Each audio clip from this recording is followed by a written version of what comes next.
fear, only fight. I'm fearless, it's only right. My head's up, I stay strong.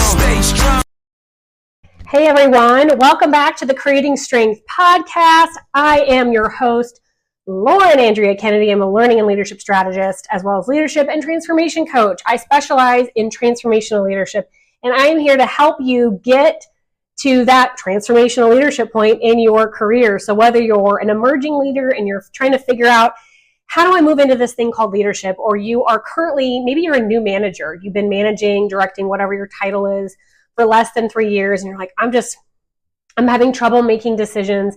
I don't know how to coach my team. I'm still kind of talking to them like they're my friend. And I just, having all of these issues. I am here to help you out. And today's topic is, honestly, when it comes to organizational development and organizational leadership, one of the things that I see companies struggling with a lot is ineffective leadership styles. Now, why are leadership styles, why the heck are they important? Why do they matter? Or why are we talking about them today? Because if you think about this, I want you to think about the journey in your corporate career. Every leader is a product of leaders that they've had in the past. And when organizations do not have a strong leadership development program, when you do not receive leadership development, you don't have a foundation to go from. And a lot of leadership development programs that I see fail to address a style of leadership. So they'll teach self-awareness, communication, the general leadership skills that you need. So coaching, problem solving, feedback, all the good stuff. But you really can't get to teaching empathy, psychological safety, self-awareness, communication, all that stuff, unless your starting point is solid, rock solid. Now, I compare a lot of the stuff that I do to, I used to be a personal trainer. And when people came to me, we had to have a rock solid foundation, meaning I need to know your weight, we have to have measurements, I need to know exactly where you're starting at, so how active you are, what do you eat on a daily basis.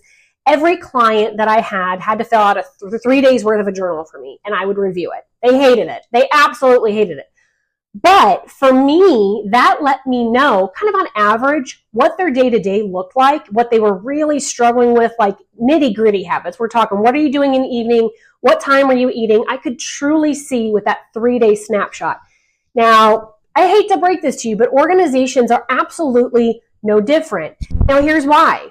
Because when you have a bunch of leaders running around, they all have their own leadership styles. All of them. And we're going to talk about a few of those leadership styles today.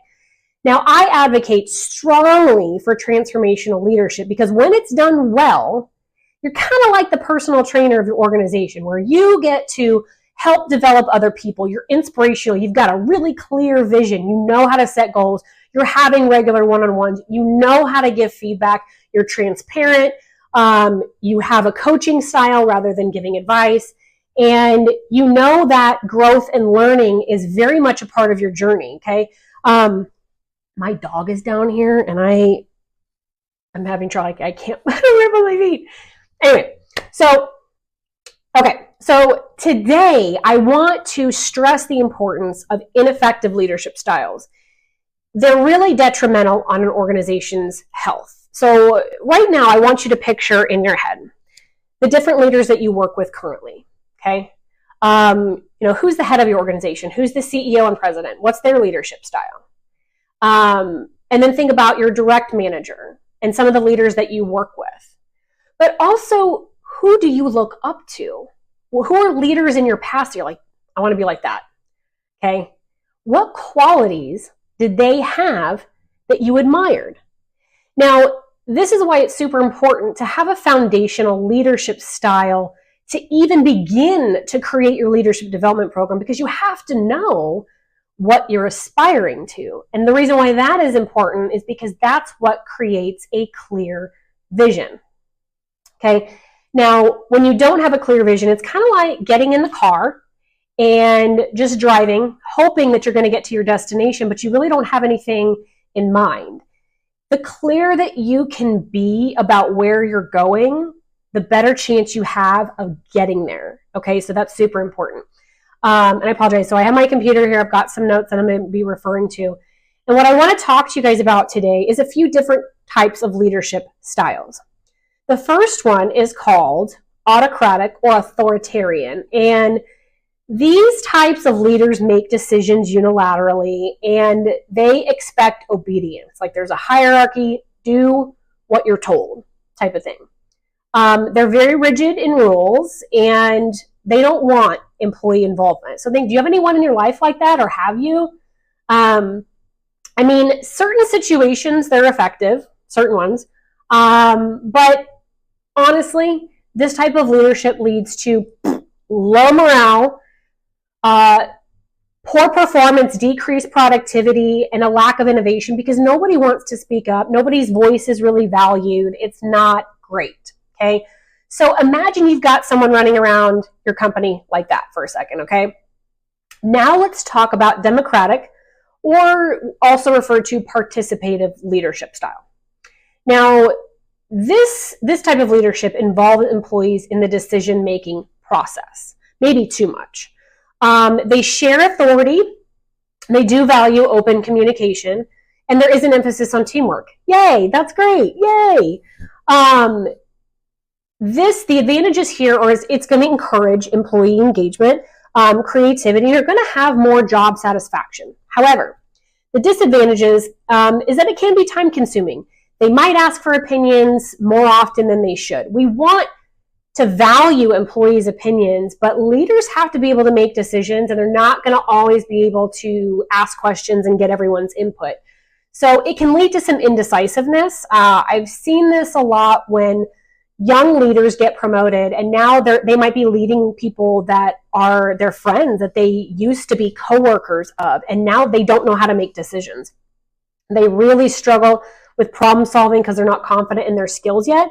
And so why they ask for people's opinions is they're kind of looking for answers because they don't know what to do. That in itself is a problem. So while participative leadership can be good, I often see it when there's imposter syndrome. I'll often see this type of leadership when there's just this lack of confidence and like they don't know what to do, and you're asking people's opinion that it's slowing things down.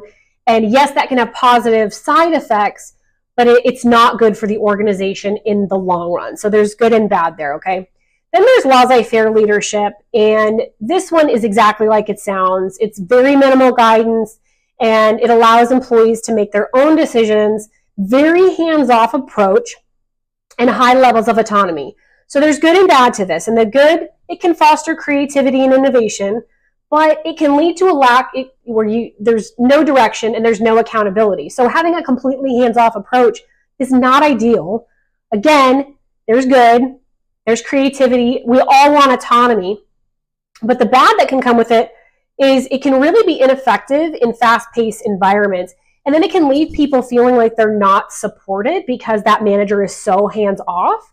So again, think of a leader who has this kind of style where they don't really know how to be hands-on, or, again, I have to find this with new and emerging leaders who don't know how to make that true step into being direct and knowing when they need to give direction. So it's better for them. It's a little bit easier, just hands-off. They feel safe that way.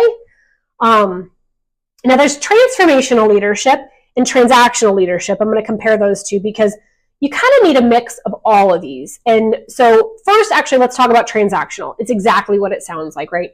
Where the leader focuses more on rewards and punishments. So rewards and punishments in order to motivate their people.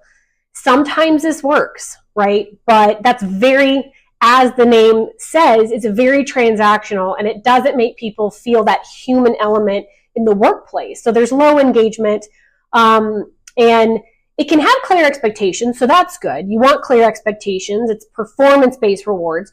So I often find this in like sales environments where there's commission. That's transactional leadership. You need to meet your metrics. You need to get certain things in order to get that commission. But it doesn't foster creativity or engagement because people feel like they are a transaction and no one wants to feel like that. So Whereas transformational leadership is what I advocate for, is the leader really focuses on having a clear vision and inspiring and motivating their people. And it doesn't necessarily require a charismatic personality, but you'll often find people with charisma, high ethical standards, because it's that people are watching you and they're looking at everything that you do as a leader. And so you lead by example. And then you're focusing on long-term goals and you're able to break them down. So it's going to help create a positive and motivating work environment where you are going to get higher performance and employee engagement.